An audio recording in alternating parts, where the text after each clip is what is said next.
न च श्रेयोनुपृश्यामि हत्वा स्वजन्माहवे, न कांक्षे विजयम कृष्ण न च राज्यम सुखानि च। हे कृष्ण, इस युद्ध में अपने ही स्वजनों का वध करने से न तो मुझे कोई अच्छाई दिखती है और न मैं उससे किसी प्रकार की विजय, राज्य या सुख की इच्छा रखता हूं।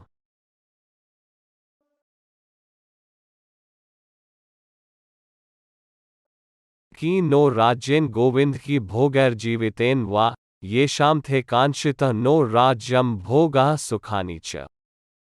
त इमेव स्थिता युधे प्राणास्त्यक्त्वा धनानि च आचार्या पितरः पुत्रास्तैव च पितामहः मातुलाः श्वश्रूराः पौत्राः श्यालाः सम्बन्धिनस्तथा एतान् हन्तुमिच्छामि घटपि मधुसूदन। अपि त्रैलोक्यराज्यस्य हेतुः हि नु मही कृते निहत्य धार्तराष्ट्रायणः का प्रीति स्यात् जनार्दन।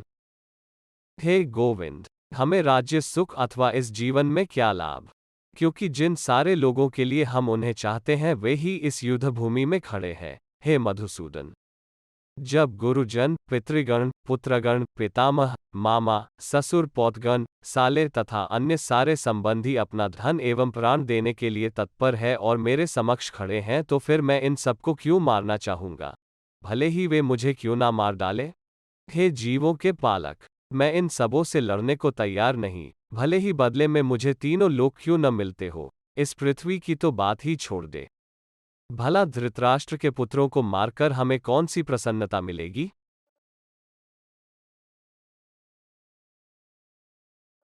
पाप में वा श्रेय दस्मागत में तानाथ तायन तस्मा नारहा वयम हंतु धार्तराष्ट्रान स बांधवान स्वजन ही कथ हथवा सुखिनः श्याम माधव।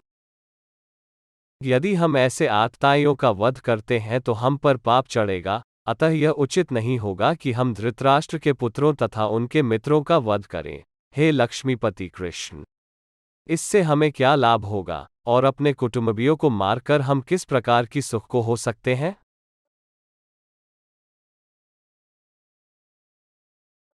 यद्येते न पश्यति लोभोपहत कुलक्षक्रद दोष मित्रद्रोहे च पातकम् कथ न ज्ञेयमस्माभिः पापाद्मानिवर्तितुं कुलक्षक्रद दोषं प्रपश्य जनार्दन। हे जनार्दन, यद्यपि लोभ से अभिभूत चित्त वाले ये लोग अपने परिवार को मारने या अपने मित्रों से द्रोह करने में कोई दोष नहीं देखते, किंतु हम लोग जो परिवार के विनष्ट करने में अपराध देख सकते हैं, ऐसे पाप कर्मों में क्यों प्रवृत्त हो।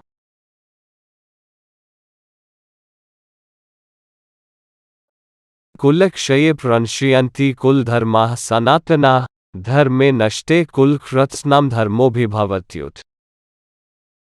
कुल का नाश होने पर सनातन कुल परंपरा नष्ट हो जाती है और इस तरह शेष कुल भी अधर्म में प्रवृत्त हो जाता है।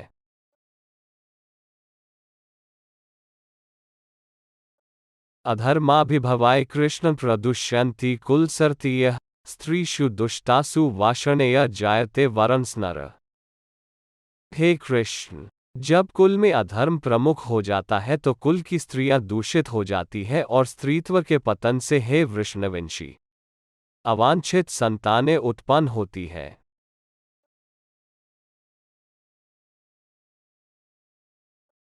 संक्रो नरकायैव कुलघनाना कुलस्य च पतन्ति पितरो हेषा लुप्तपिंडोंक्रिया।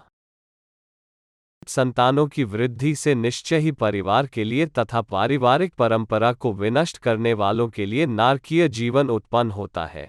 इससे पतित कुलों के पुरखे गिर जाते हैं क्योंकि उन्हें जल तथा पिंड दान देने की क्रियाएं समाप्त हो जाती हैं।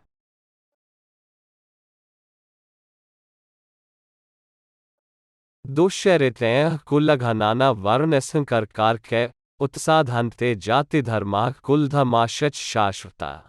कुल परंपरा को भी विनष्ट करते हैं और इस तरह अवांछित संतानों को जन्म देते हैं। उनके दुष्कर्मों से समस्त प्रकार की सामुदायिक योजनाएं तथा पारिवारिक कल्याण कार्य विनष्ट हो जाता है।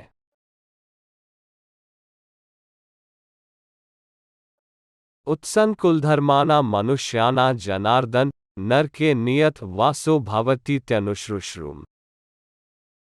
हे प्रजापालक कृष्ण, मैंने गुरु परंपरा से सुना है कि जो लोग कुल धर्म का विनाश करते हैं, वे सदैव नरक में वास करते हैं।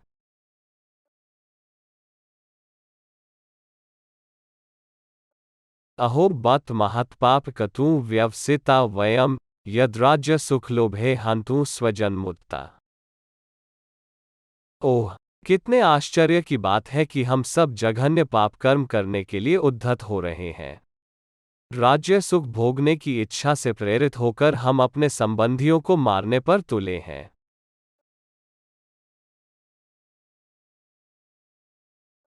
यदि मां प्रतिकारमशस्त्रम शस्त्रपाण्यः धार्तराष्ट्रा रणे हनुस्तम में क्षेमत्रम भवेत्। यदि शस्त्रधारी धृतराष्ट्र के पुत्र मुझ निहत्थे तथा रणभूमि में प्रतिरोध न करने वाले को मारें, तो यह मेरे लिए श्रेयस्कर होगा।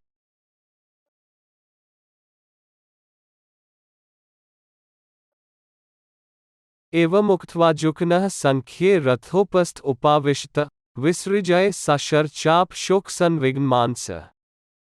युद्धभूमि में इस प्रकार कहकर अर्जुन ने अपना धनुष तथा बाण एक ओर रख दिया और शोक संतप्त चित्त से रथ के आसन पर बैठ गया।